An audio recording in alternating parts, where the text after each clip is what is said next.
They're back. LeBron James looks stupid again.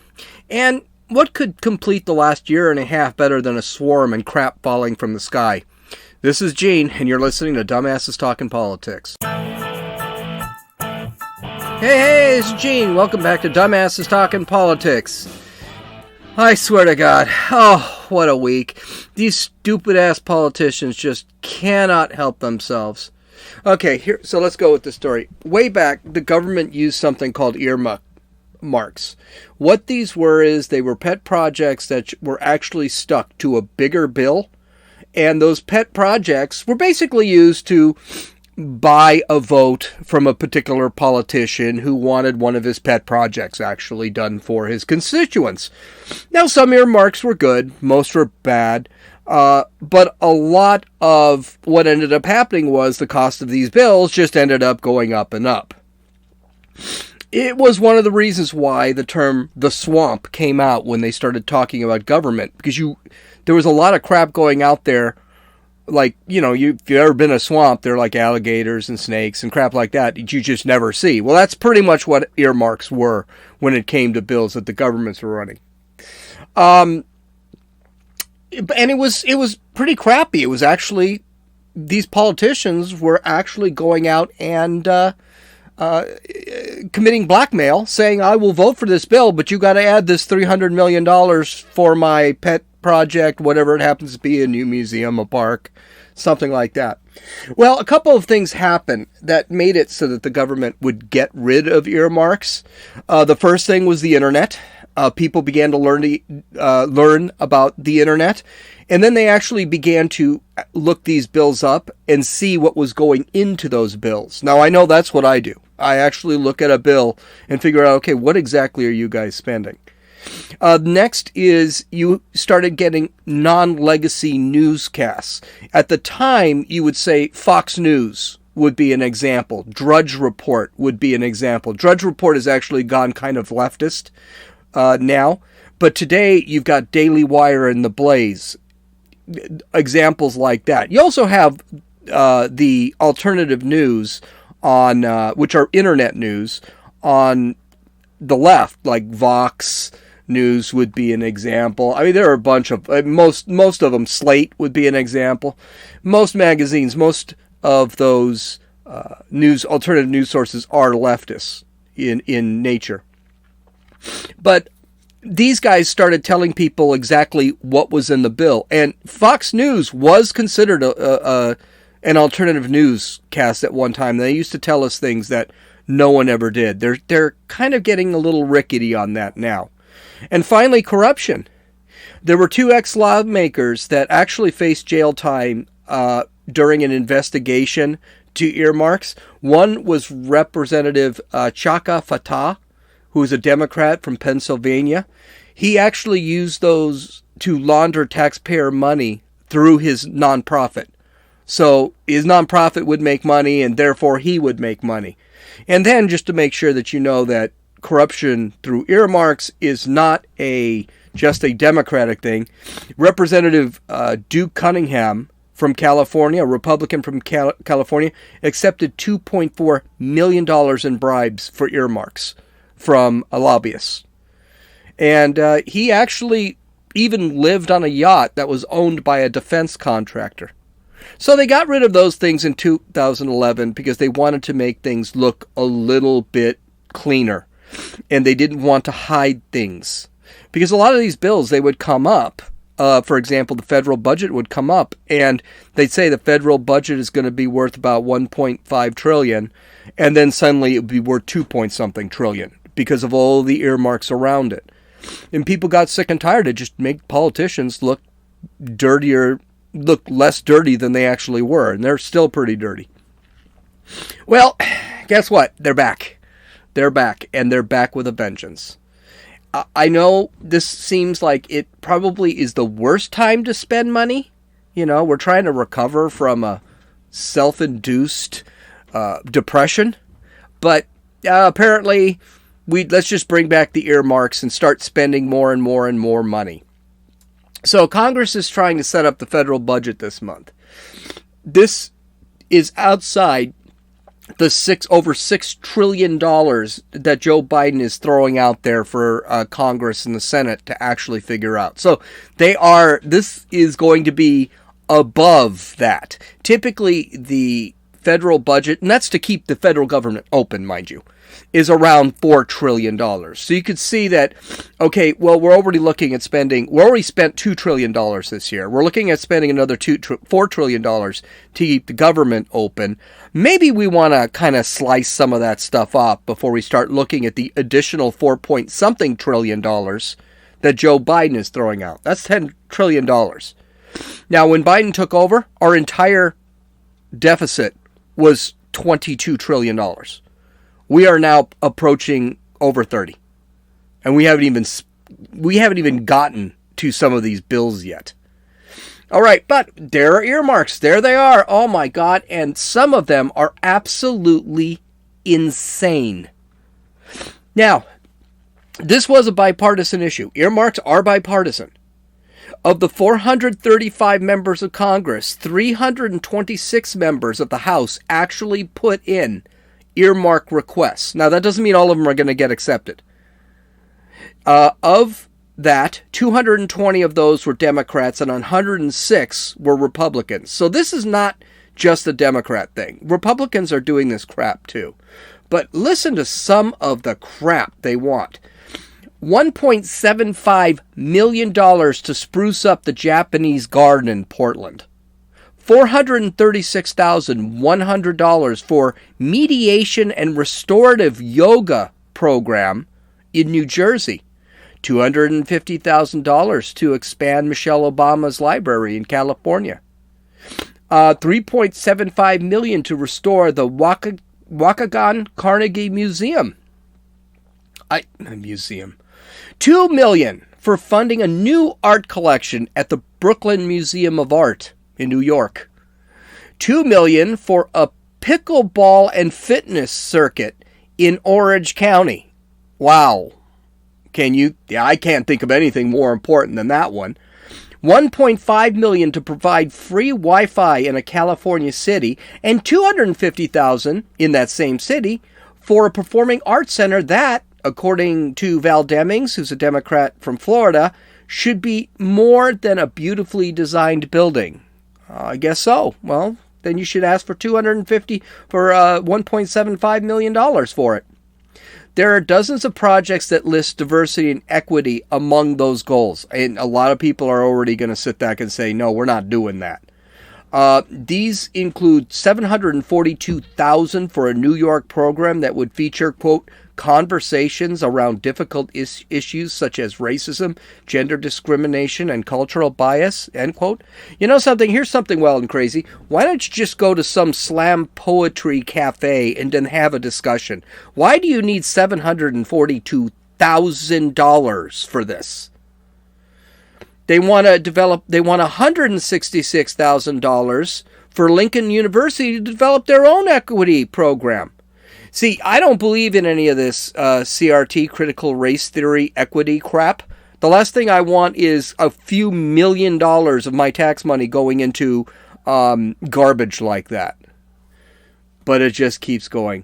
There are also millions of dollars collectively earmarked for public arts program, climate change initiatives, and for Planned Parenthood. In all, this is going to add over $6 billion to the already inflated $1.2 trillion budget. Absolutely incredible. Our politicians, I personally think our politicians, they just need to go away. They really do. I think we need a constitutional convention again and start limiting some of the things that our government can do. Start limiting. You remember, income tax was actually meant to be it was a temporary thing. It wasn't meant to be something that they do year in, year out, and it never ends. Well, not only do these idiots not understand that, they're just asking for more and more and more and more and more and more. And they're killing our economy because of it. And now when we've got earmarks back, we're looking at more corruption.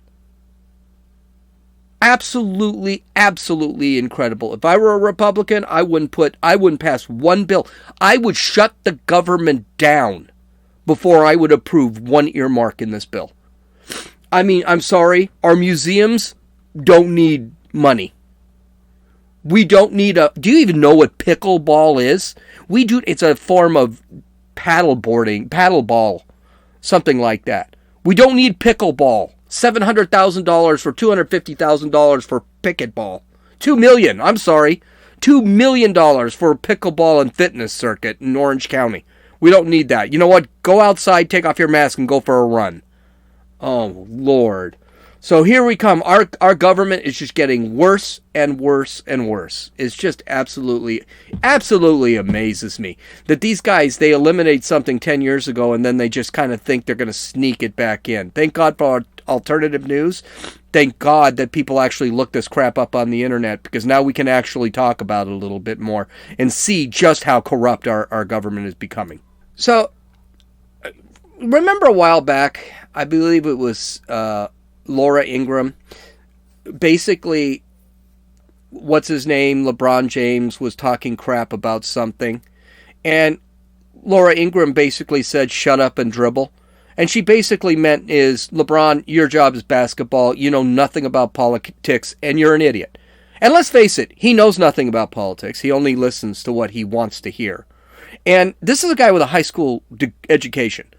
We're not talking, this is, Henry David Thoreau over here. He's some guy with a high school education who happens to be 6'9", weigh 260 pounds, and can dunk and dribble good and shoot the ball good. That's all he's not even that great a basketball player. I still think Kobe is better than LeBron, and statistically, I think he'll be better than LeBron. He's definitely going to win more championships than LeBron.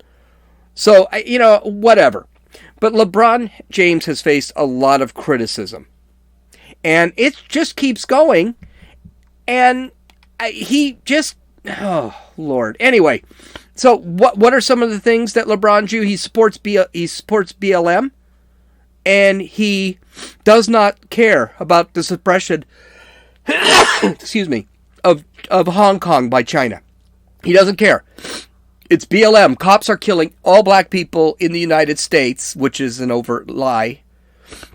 Very naive thing to think. And it doesn't matter that Hong Kong is being suppressed by a true tyrannical government, but our government is bad. He supports kneeling for the national anthem. He keeps bitching that he's oppressed because he's black.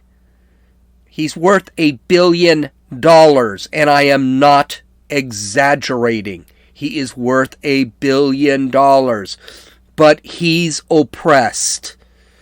Okay. He started doxing and threatening the police officer who shot Ma'Khia Bryant.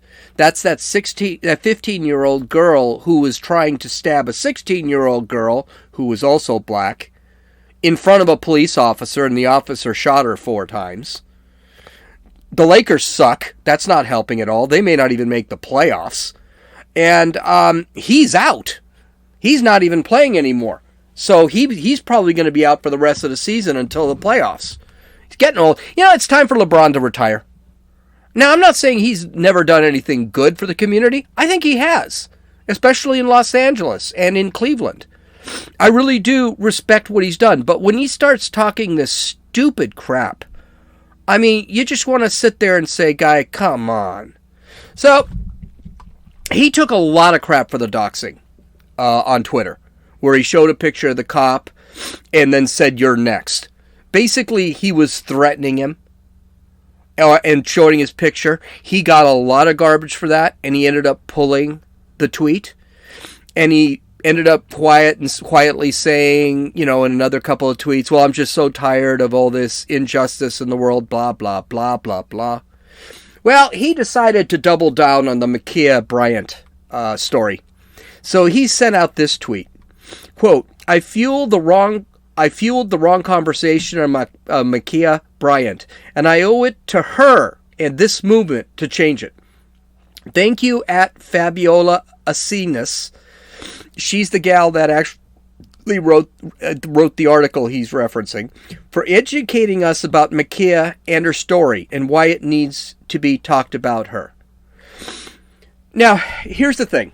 A couple of things with this. I already told you, if you're going to write an article, you better make sure that that article is actually factual. And if you're going to kind of twist the truth, wait until the end of the article to do it. This gal, Fabiola Cineas, I think her name is. Yeah, she lied in the first 2 paragraphs. Right off the point, I never got through the introduction. Matter of fact, as I read some of this to you, I'm not going to get through the introduction here either. I'm going to finish it 2 paragraphs before. And this was a long article. This article may have been 5,000-6,000 words. It was a very long article. You also never want to build your political argument based on a lie. That's what LeBron James is doing. He's making a political argument about why this movement, the BLM movement, needs to exist. The problem is the proof that it needs to exist is coming from just nothing but lies. Nothing but untruths. And we don't need to have this from the cop versus the victim, or versus the shooting victim. In this case, the criminal. Because Ma'Khia Bryant was a criminal. She was going to stab somebody. And this cop, who was white, actually saved the life of another black girl. And I know, I keep hearing, oh, she was an adult. She was no adult. She was like 16, 17. So, a lot of this stuff is just all based on lies. I also had mentioned a while back that this whole thing with Ma'Khia Bryant was going to come, it was going to hit us hard, and then it was going to disappear. And the reason I believed it was going to disappear was because it was so obviously a justified shooting. I mean, Ma'Khia Bryant's, I think it was her father, they said it was kicking one of the girls in the head. This was not a good situation any way around. All right? Any way around, this was not a good situation. But that story did disappear. They still mention her, but no one talks about anything surrounding the actual incident of that day. As a matter of fact, this article doesn't show all it needs to show is the video. The article, 5,000 words. You have to scroll about 18 times to get to the end of the article. Never shows the video, because you know why? Because the video basically completely invalidates her argument.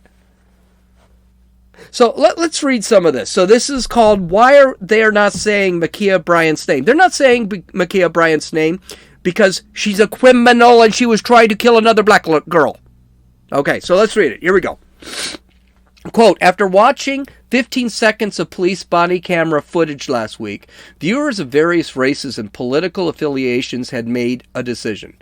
16-year-old Ma'Khia Bryant was the aggressor, end quote.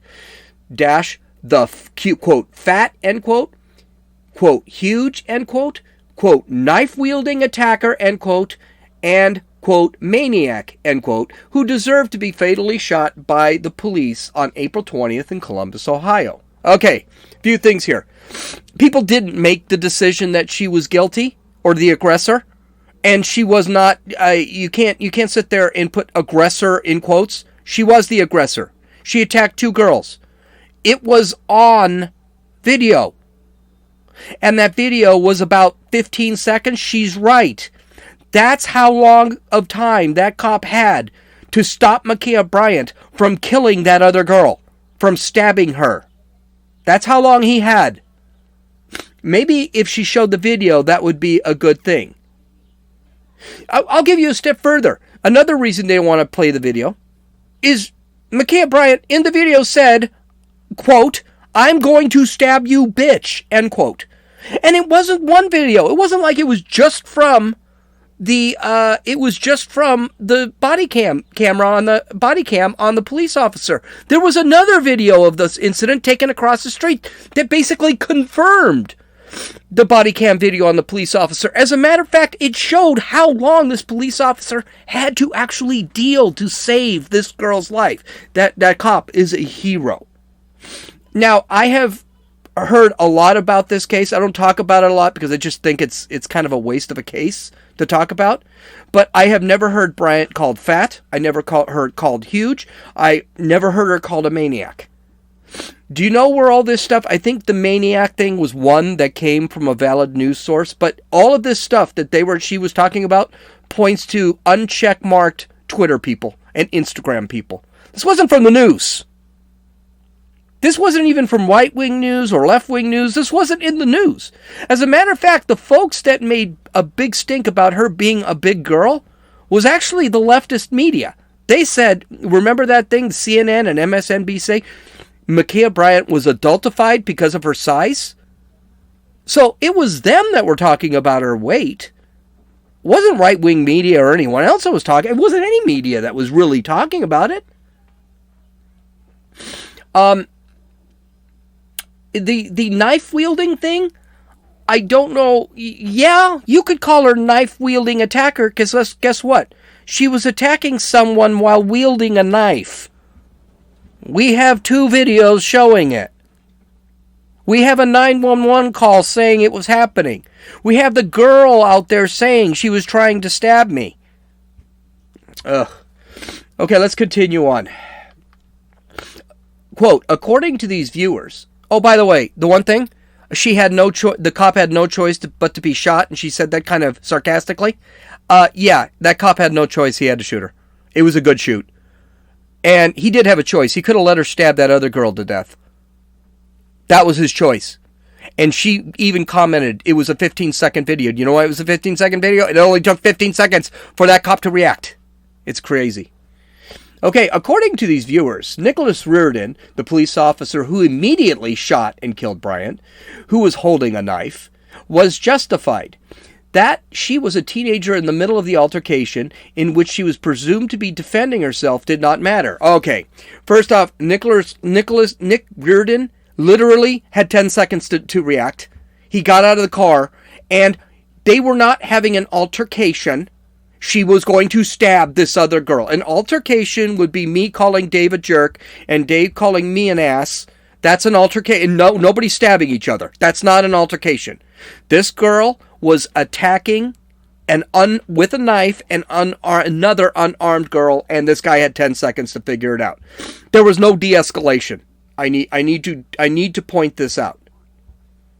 So, and you could tell the media was just pushing this as just an altercation. You know, they said it was only a knife fight. Actually, it wasn't a knife fight either. It was one girl going to stab another girl. Incredible. If the cop didn't shoot her because he got froze, the cop would be undisciplined for not shooting and letting someone get killed or stabbed. Okay, continue. Reardon shot Bryant dead about 20 minutes before the judge announced the jury found former Minneapolis police officer Derek Chauvin guilty of murdering George Floyd. A killing that catalyzed worldwide protests against police violence. For a moment, those seeking justice for black life exhaled in relief, knowing that the officer who callously took Floyd's life would be imprisoned. This case had nothing to do with the Bryant shooting, had nothing to do with Derek Chauvin. And you have to actually believe Derek Chauvin actually walked in and tried to kill this George Floyd. We've talked about this a lot. It also has to assume that George Floyd was an innocent that happened to be picked on by the police. I'm sorry, we talked about that a lot. None of that's true. So this is, again, I don't buy that narrative is what I'm basically saying. Okay, continue. But the cries for justice that applied to George Floyd did not ring out as loudly for Bryant. Even after it was discovered that Bryant was living in foster care, that she was in the middle of a fight with an older woman when police arrived, and that she was allegedly the one who summoned the police for help, people, some of the same people who called for justice in Floyd's case, used police talking points to justify the 4 bullets that Reardon unloaded into Bryant's chest. She was brandishing a knife, many pointed out, which meant the other black woman needed to be protected. That's the first truthful thing she said in this entire thing. The other woman needed to be protected. First off, Bryant living in foster care and being 16 years old is completely irrelevant here. The police officers had no idea about this. And to be honest with you, it's irrelevant to the story. Where it is relevant to the story is, where were this kid's parents? Why is this kid in foster care? This is what happens when kids are raised in broken homes. And by the way, her mother, Bryant's mother had no problem jumping in front of the cameras an hour later. So it tells me that this kid comes from a broken home, which is probably one of the reasons she felt compelled to carry a knife and start stabbing people. The older woman, by the way, was a year older. Maybe 2 years older. The older woman was 17. This is not a 40-year-old woman she was attacking. She was also a teen. This was a deception, which I consider, honestly, a lie. And what's the difference? And what difference do the ages make anyway? We talked about that. And Bryant did not call the police. The girl who threatened to be stabbed, the girl who actually was going to be stabbed, she was the one who called the police. The girl who was attacked called the police because Bryant already had a gun. This is just a lie. Let's continue. Crisis response experts noted, however, and this is it, because this is so I'm just done. And not to mention, this idiot misspells de-escalation. Where are the editors for Vox? I mean, did any editor sit there and say, well, maybe we shouldn't print this story because there's a lot missing in here? Apparently not. So, the crisis response experts noted, however, that de-escalation tactics, de-escalation is misspelled, like commanding Bryant to drop the weapon, physically getting between the woman, or simply communicating with her, could have kept everyone alive. In many recorded encounters between the police and white people carrying weapons, by the way, it's not white people, it's all people. That's crap, that's a lie. Actually, more white people are killed by police than black people. Actually, more Hispanic people are killed by police than black people, so this is a lie. For instance, officers didn't shoot first or even reach for their guns. That's because they gave up. They successfully managed to peacefully apprehend suspect. Now, first off, I love getting alternate scenarios from people who are not involved in this case and probably were never really involved in any kind of crime scene. Again, if this character, Cialis or whatever her name is, had decided just to put the video in the page, you could see the cop, she was already swinging the knife at the girl when the cop got out of his car. He did not have time. And by the way, why should the cop get in between a woman holding a knife and another woman? So the cop can get stabbed in the neck? I mean, what kind of idiocy is this whole thing? You've got the video. Look at the video. What you're saying makes no sense. But, that's what it is.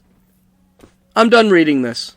When an article is based on narratives and lies, and this article is really based on narratives and lies, it's hard to take it seriously. Especially when we actually have 2 videos showing the shooting, including with audio.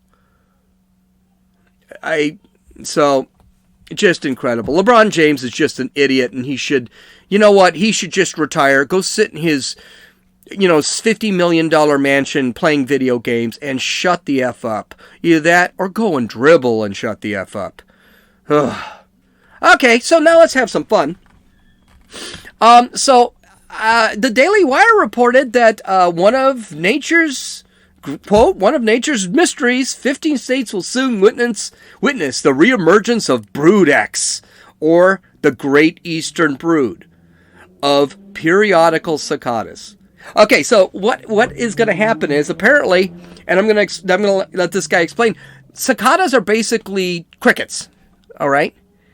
And these crickets basically hibernate for 17 years. And every 17 years or so during the spring, the cicadas just rise up from the ground and they go all over the place and they start chirping, making a lot of noise. I think they eat a lot. They eat a lot of plants and stuff. They're not dangerous to human beings. I mean, it's a cricket. If I see a cricket, I'm going to pick it up. It's a big cricket. It's not a little cricket. So there's this guy named Michael Raup from an entomologist from the University of Maryland. He's a bug guy. I wanted to read what he said because he is so matter of fact about describing what actually happens here. It's almost funny. So this is what he says, quote, "You've got a creature that spent 70 years in a COVID-like existence, isolated underground, sucking up plant sap, right? In the 17th year of the these teenagers are going to come out of the earth by the billions, if not trillions. They're going to try to best everything on the planet that wants to eat them during this critical period of nighttime, when they're just trying to grow up. They're just trying to be adults, shed that skin, get their wings, go up into the treetops, and escape predators.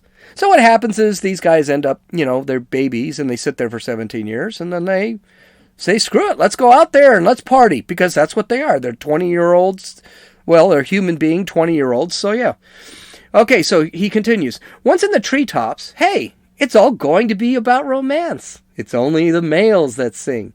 It's going to, can you imagine, this is what they're saying, not going to be a lot asleep in the eastern seaboard, because these little sons of guns make a lot of noise.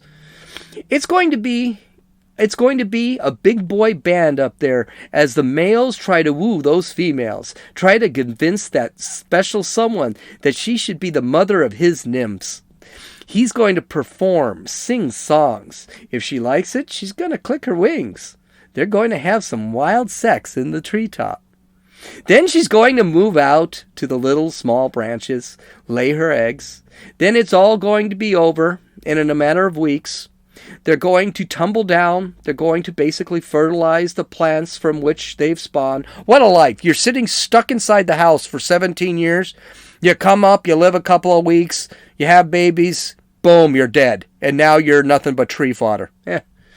6 weeks later, the tiny nymphs are going to tumble 80 feet from the treetops, bounce twice, burrow down into the soil, and go back underground for another 17 years.